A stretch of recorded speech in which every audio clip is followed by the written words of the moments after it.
Happy new year to all our viewers. આજે આપણે 2026માં આપણે જે પાછળ કોરંથીઓનો પ્રથમ પત્રનો જે અભ્યાસ કરીએ છીએ ચાલુ રાખીએ છીએ અને 8મા અધ્યાયમાં આપણે જોઈશું કે પોલ શાની વાત કરે છે. પોલ અહીંયા કોરંથીઓના આખો પત્ર એ કોરંથીઓને જવાબ આપે છે, કારણ કે કોરંથીએ પ્રશ્ન પૂછ્યા હતા પોલને અને પોલ એનો જવાબ આપે છે.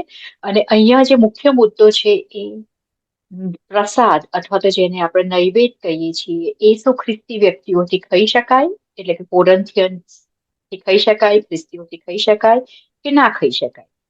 ખૂબ નાનો અધ્યાય છે અને આપણે આની આગળ ચર્ચા કરી છે કે પ્રસાદ ખાઈ શકાય કે ન ખાઈ શકાય. પરંતુ જે બે મહત્વના મુદ્દા છે એ છે પોલ અહીંયા દોરે છે કે આપણે જ્યારે નોલેજ ગેધર કરીએ છીએ કોઈ પણ વ્યક્તિ, તો નોલેજ જ્ઞાનમાં તો વધારો કરે છે પરંતુ આપણા ગર્વમાં પણ વધારો કરે છે. એટલે પોલ એવું કે છે કે નોલેજ એ પફ થઈ જાય છે. જ્યારે તમે પ્રેમ રાખો, પ્રીતિ રાખો, તો પ્રીતિ લવ એડિફાઈસ, એટલે પ્રેમ અથવા પ્રીતિ એ ઉન્નતિ કરે છે. અને પોલ અહીંયા એવું કે છે કે આપણે પ્રસાદ કે નૈવેદ્ય એટલા માટે ખાવો ન જોઈએ કારણ કે જે નબળી ખ્રિસ્તી વ્યક્તિ છે એ ઠોકર ખાઈ શકે છે. એના વિશે આપણે જોઈશું. અને બીજું કે અહીંયા થોડીક ઇતિહાસ બી કહી દઉં કે કોરિન્થિયન્સ જ્યાં રહેતા હતા ત્યાં મૂર્તિ પૂજકો હતા અને મૂર્તિ પૂજકો બલિ ચડાવતા હતા વોટેવર પોતાના દેવી દેવતાઓને. તો એ જે બલિમાં માંસના 3 ભાગ પડતા હતા. એક તો જે જેણે બલિ આપ્યો હોય એ પોતાને સારું લઈ જાય, એક પૂજારીને માટે અને એક ઈશ્વરને માટે. ઈશ્વરને માટેનો એ લોકો બાળી નાખતા વોટેવર, એમાં નથી ખબર, પણ જે ભાગ પૂજારીને મળતો હતો એ પૂજારી માટે પુષ્કળ થઈ જતો હતો. આથી પૂજારીઓ એ માંસ એ બજારમાં વેચતા હતા અને એ બીજા બધા માંસ કરતા સસ્તું હતું. એટલે જે ખ્રિસ્તીઓ હતા એ લલચાતા હતા કે સસ્તું માંસ આપણે ખાઈ શકીએ છીએ. પરંતુ આપણે જાણીએ છીએ કે પ્રેરિતોના કૃત્યોના 25મા અધ્યાયમાં યરુસાલેમની જે કાઉન્સિલ હતી એના તરફથી અમુક નિયમો આપવામાં આવ્યા હતા સેક્સ્યુઅલ ઇમોરાલિટી અંગે અને શું ખાઈ શકાય અને શું ન ખાઈ શકાય એના અંગે. તો એમાં આ એક બાબત આવરી લેવામાં આવી હતી કે પ્રસાદ ન ખાઈ શકાય. એટલે દરેકને માટે આ એક પેચીદો પ્રશ્ન બની ગયો. તો સંજયભાઈ, તમે કહેશો કે આપણે આજના સંદર્ભમાં પ્રસાદ કે નૈવેદ્ય ખાવું જોઈએ કે ન ખાવું જોઈએ? એટલે આ જે ચેપ્ટરમાં કહે છે એ પ્રમાણે આપણે ના ખાઈએ તો સારું, કેમ કે આપણે ખાઈએ અને ધારો કે કોઈ બીજા ખ્રિસ્તી માણસ જોવે અને કદાચ એવું વિચારે કે આ સંજયભાઈ પ્રસાદ ખાય છે તો હું પણ ખાઈ શકું છું. એટલે હવે આ પ્રસાદ એટલે ઘણીવાર આપણા ઇન્ડિયન કન્ટેક્સમાં જરાક જુદો છે. આ જે પ્રસાદની વાત કરે છે કે નૈવેદ્યની જે વાત કરે છે એ આમ તો સિમિલર છે. પ્રસાદ આપણે ભારતમાં પણ જે મંદિરમાં ખાઈએ છીએ એ જમાનામાં એકચ્યુઅલી બલિ ચડાવતા હતા. એટલે જ્યાં કોઈ બી બકરી કે ઘેટો કે એનું એ હોય એટલે એનું માંસ આવે અને પછી એને બી બજારમાં વેચતા પ્રસાદ તરીકે. અત્યારના આપણે પ્રસાદ એવો બજારમાં વેચતા જનરલી હોય એવું મને ખબર નથી, કદાચ વેચતા હશે મંદિરમાં ચડાવીને. એટલે આપણે એ રીતે જોઈને એટલે ફોર અસ એટલે એમાં બે રીતે જોવાય છે. એટલે તમને પોતાને તમે દ્રઢપણે ઈશ્વર માનતા હો તો તમે પ્રસાદ ખાઓ અથવા ના ખાઓ એમાં તમારા રણજીવનને એનાથી કોઈ ફરક પડતો નથી. પરંતુ કોઈ બીજા માણસ જે કદાચ નવો ખ્રિસ્તી અથવા જૂનો ખ્રિસ્તી હોય જે પણ હોય, પણ એને એવું હોય કે કદાચ ના ખાય તો સારું, કેમ કે આપણને ખબર નથી એ પ્રસાદ કોઈને ચડાયેલો હોય ને તેને આપણે કેવી રીતે ખાઈએ. એટલે એનું મનમાં હજી થોડુંક પેલું અમુક આપણે જ્યાંથી આવ્યા હોય એના થોડા વિચારો ચાલુ હોય. એટલે એવા લોકોના માટે આપણે કદાચ પ્રસાદ ખરેખર ખાઈએ જ નહીં, એટલે કે માંસ લઈએ જ નહીં, ખાઈએ જ નહીં, તો એ વધારે સારું છે. જેથી આપણા સમાજમાં કે આપણા જે ખ્રિસ્તીમાં જે નવા ખ્રિસ્તી થયા હોય અથવા તો જેને કદાચ એવું મનમાં લાગતું હોય, ભલે એમને એમની રીતે લાગતું હોય ને આપણે કદાચ એમની સાથે સંમત ના પણ થતા હોય, તો પણ આપણે એમના માટે આપણે ના ખાવું જોઈએ.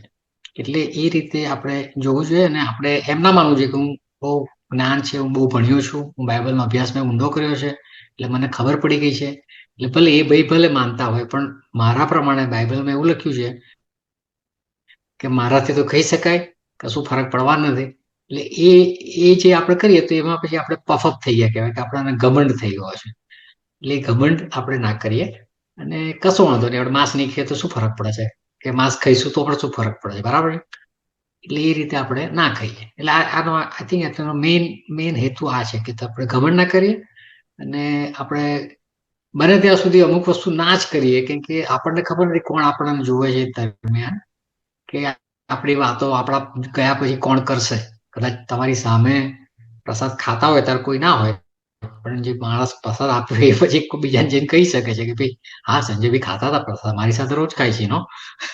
એટલે then આઈ ફીલ કે it will આપણે ના become ખાઈએ તો the સારું, કે એમાં faith કઈ of ફરક પડતો another નથી. આપણે person. Yeah.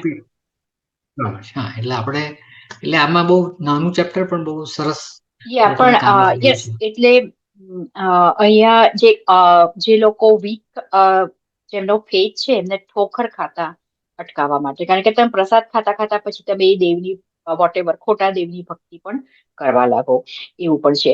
સંજયભાઈ, અહીંયા એક વિચાર આવે છે કે પ્રસાદ સિવાય બી એવી ઘણી બધી બાબતો છે જે આપણે ન કરવી જોઈએ, જે અન્ય ધર્મીઓ કરતા હોય છે અથવા તો અન્ય લોકો કરતા હોય છે. એમાં તો ખાસ કરીને આજના જમાનામાં તમે કોઈ પણ પ્રકારના એડલ્ટ સિનેમા જોવા જાઓ, પોર્નોગ્રાફી જોવો, બરાબર, જે ગીતો ન સાંભળવા જોઈએ એવા મ્યુઝિક સાંભળી અને તમે એની પર ગમે તેવા ડાન્સ કરો, નાચો, બરાબર. એ કેટલે અંશે આપણે આને અનુરૂપ કહી શકીએ કે એ પણ આપણે શક્ય હોય ત્યાં સુધી એ બધી એવી બાબતોથી દૂર રહેવું જોઈએ, એવું તમે એટલે માનો આપણે છો? એ રીતે એટલે આને થોડુંક આપણે હા એક્સટેન્ડ કરી શકીએ આપણી અત્યારની લાઈફમાં, કે આ અમુક વસ્તુઓ છે એ પ્રસાદ આમ નથી, એટલે આમ એટલે એની બંને રીતે આપણે વાત કરી શકીએ. પણ જેમ આપણે વાત કરી કે આપણી આસપાસમાં ઘણા લોકોને આપણા વિશે ખોટી માહિતી મળે એનો તો કોઈ અર્થ છે નહીં. આપણે સાચી માહિતી આપણે જે છે આપણે ઈશ્વર માનીએ છીએ, સાચા ઈશ્વરમાં, તો આપણે એ રીતે વર્તીએ. કંઈ કદાચ એ મ્યુઝિક વિડીયો નહીં સાંભળીએ અથવા એવો ડાન્સ નહીં કરીએ તો આપણને કંઈ આપણા સાલ્વેશનમાં કંઈ ફરક પડવાનો નથી. પણ એના લીધે કદાચ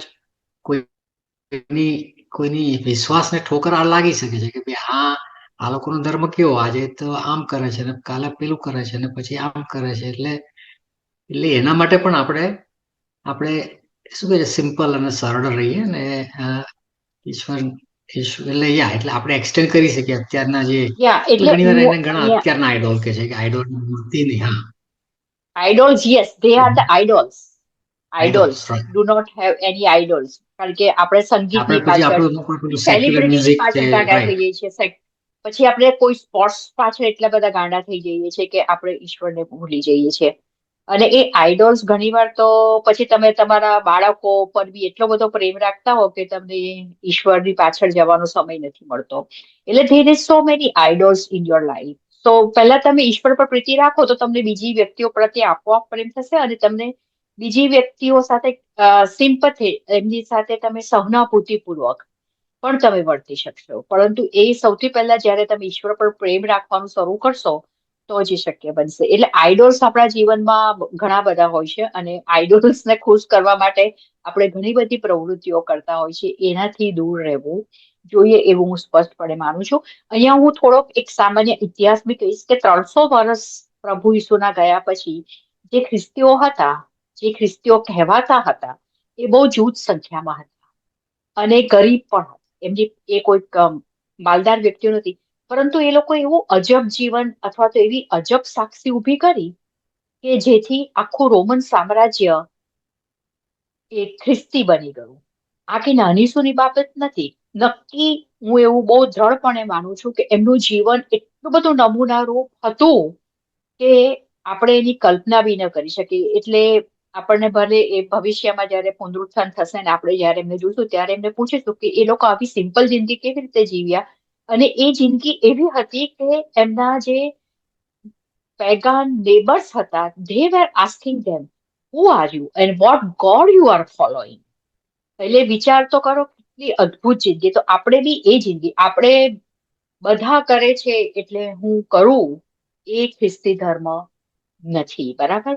બાઇબલમાં શું લખ્યું છે એને વાંચીએ આપણે સમજીએ પોલે કેટલા બધા કલાકોના કલાકો બાઇબલનું જ્ઞાન એણે મૂર્તિ પૂજક લોકોને આપ્યું છે અને બાઇબલ સમજાવ્યું છે. એવું નથી કે તમે ફેથમાં ચાલ્યા બરાબર, પરંતુ બાઇબલનું પણ તમને સમજાવવામાં આવે છે. એટલે બહુ અગત્યની બાબત અહીંયા ચર્ચવામાં આવી છે. અહીંયા એક બીજી બાબત બી સંજયભાઈ હું તમને પ્રશ્ન પૂછવા માંગુ છું કે જો આપણે એવું માનીએ છીએ કોઈ ઈશ્વર છે જ નહીં, બરાબર, બીજો ઈશ્વર, આપણો ઈશ્વર જ એક સાચો ઈશ્વર છે, પરંતુ ઘણીવાર બાઇબલમાં એવો ઉલ્લેખ કરવામાં આવે સન્સ ઓફ ગોડ, બરાબર, તો અથવા તો ગોડ્સ, કેપિટલ જી નહીં પરંતુ સ્મોલ જી, તો એના સંદર્ભમાં તમે શું કહી શકો છો? એની પાછળ શું રેફરન્સ રહેલો છે? એટલે એનો રેફરન્સ એટલે બાઇબલમાં બહુ જગ્યાએ લખેલું છે. ગોડ્સ એટલે એક જમાનામાં જે ન્યાય કરતા હતા કે જજનું કામ કરતા હતા એ લોકોના માટે અમુક વાર એવો શબ્દ વાપરવામાં આવે છે ગોડ્સ. પરંતુ અને આમ જોવા જઈએ તો એ જમાનામાં કેટલા બધા ગોડ હતા. એટલે જે આ ચેપ્ટરમાં જે ગોડનો ઉલ્લેખ કરવામાં કદાચ આવ્યો છે એનો ઉલ્લેખ એ પ્રમાણે કરવામાં આવ્યો છે કે એ જમાનામાં અનેક ગોડ હતા. કે એ જમાનામાં પેગનિઝમ બહુ આઈ મીન એ મેઇન વસ્તુ એ જ હતી, પેગનિઝમ જ હતું તે વખતે. ખાલી જોઈશ લોકો પ્રોલી એકલા જ હતા મોનોથિસ્ટ, બાકીના બધા જ. એટલે અત્યારે એ સંબંધમાં કરવામાં આવ્યું છે ગોડ, એટલે એ લોકો પાસે ઘણા ગોડ છે, પણ આપણે તો એક જ ગોડ છે ને આપણને ખબર છે એક જ ગોડ આખી દુનિયા, અને આ બે નાના નાના ગોળો બી માણસો પોતે પછી ઉત્પન્ન કરેલા છે. જેમ આપણે એવું માનીએ છીએ કે ઈશ્વર આપણને ઉત્પન્ન કરે છે, પણ એ બીજા નાના god are created by humans themselves, એટલે they are not real gods. એ રીતે જોઈ શકીએ. અને જે બીજા જે રેફરન્સ બાઇબલમાં કરવામાં આવે છે એ રીતે કે જે જજીસ હતા, અને આપણું પેલું જૂના કરારનું ન્યાયાધીશોનું આખું અધ્યાય છે, બુક ઓફ જજીસ, એ સંદર્ભમાં જ છે. અને એ લોકોને કોઈ જગ્યાએ રેફરન્સમાં એવું કહેવામાં આવેલું છે કે દે વર ગોડ્સ, કેમ કે તે ન્યાય કરતા, કે ઈશ્વર આપણો ન્યાય કરશે ઇવેન્ચ્યુઅલી, અને ઈશ્વર ન્યાય છે એના સંદર્ભમાં એ રીતે ગોડ કહેવામાં આવ્યું છે અહીંયા આગળ. પણ ઇટ્સ નોટ કે બધા બહુ ગોડ છે એમ નહીં. It's just referencing to the pagan god at the time. Yeah, it is like they are false gods because they are not there. Only one God, that is our આપણે માણસના બનાવેલા ઈશ્વરો છે બધા, એ બધા માણસના બનાવેલા છે ઈશ્વર. ઈશ્વર તો એક જ છે. યસ, અને આપણે ઈશ્વર નથી, માણસથી ઈશ્વર એ રીતે કહી શકીએ આપણે. યસ, તો બહુ સરસ. એટલે અહીંયા એક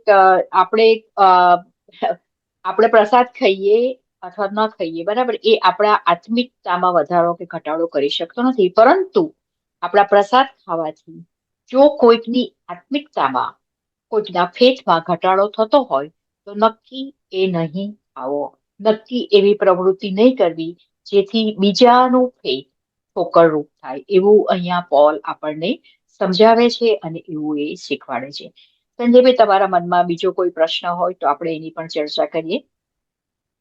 આઈ થિંક આ ચેપ્ટર કન્ક્લુડ, બહુ મોટું નથી, પણ નથી કોઈ બીજો પ્રશ્ન. પણ આઈ થિંક એટલે ઘમંડી ના થઈએ આપણા બાઇબલના જ્ઞાન તરફ, અને આપણે એકબીજાની સાથે બીજા પર પ્રેમ રાખીએ, ઈશ્વર જેમ પ્રેમ રાખે છે, એટલે આપણે બધાની સાથે આપણે રહી શકાય અને આપણા એકબીજાના વિશ્વાસમાં વધીએ, ઘટવાના બદલે. આજે કદાચ આમાં આપણે એ બી જોઈ શકીએ જે માણસનો વિશ્વાસ કદાચ અત્યારે વીક છે, થોડા વખત પછી દ્રઢ થઈ જાય અને પછી પણ આપણી સાથે બેસીને કદાચ ખાસે આજે માંસ આપણે સસ્તું માંસ લઈને આપણે પાર્ટી કરીશું.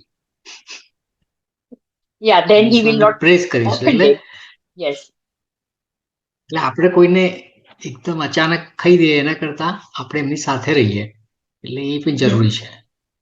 હું મારા સંડે મારું માંસ ખાવું છે, સસ્તા મારા શું કામ ના ખાવું, રાઈટ? એટલે એક અહીંયા એક બાબત એ પણ છે કે આપણે જે ક્રિશ્ચિયાનિટી અથવા તો જે ક્રિશ્ચિયાનિટી ફોલો કરીએ છીએ એ જુડિયન ક્રિશ્ચિયાનિટી છે, કારણ કે એ યહૂદી લોકોએ પ્રથમ ઈસુ ખ્રિસ્ત પોતે યહૂદી હતા અને યહૂદી લોકો એવું ના કહી શકે યહૂદી હતા, પણ એના જે રીતિ રિવાજો હતા, બરાબર, એને અનુરૂપ આપણી ખ્રિસ્તી વ્યવસ્થા આગળ ચાલી છે. નોટ એ ધર્મ, રીતિ રિવાજો, દે આર ટોટલી ડિફરન્ટ. અને એમાંનો એક આ છે કે પ્રસાદ નહીં ખાવો, મૂર્તિને ધરેલું નહીં ખાવું, બરાબર, સુન્નત કરવી, That is one of them. એનાથી અને Paul is very clear on that. એનાથી આપણી આત્મિકતામાં, એમાં આપણું સાલ્વેશનમાં કોઈ વધારો ઘટાડો થતો નથી. પરંતુ જો તમે એ ન કરો તો એ વધારે યોગ્ય છે. કારણ કે એ આપણને જુદા તારવે છે અને આપણા ફેથમાં વધારો કરે છે. ઓકે, ત્યારે આપણો અહીંયા પ્રોગ્રામ આજનો પૂરો થાય છે અને ફરી નેક્સ્ટ વીક આપણે વર્ષ 9મા અધ્યાયનો અભ્યાસ કરીશું. God bless you all.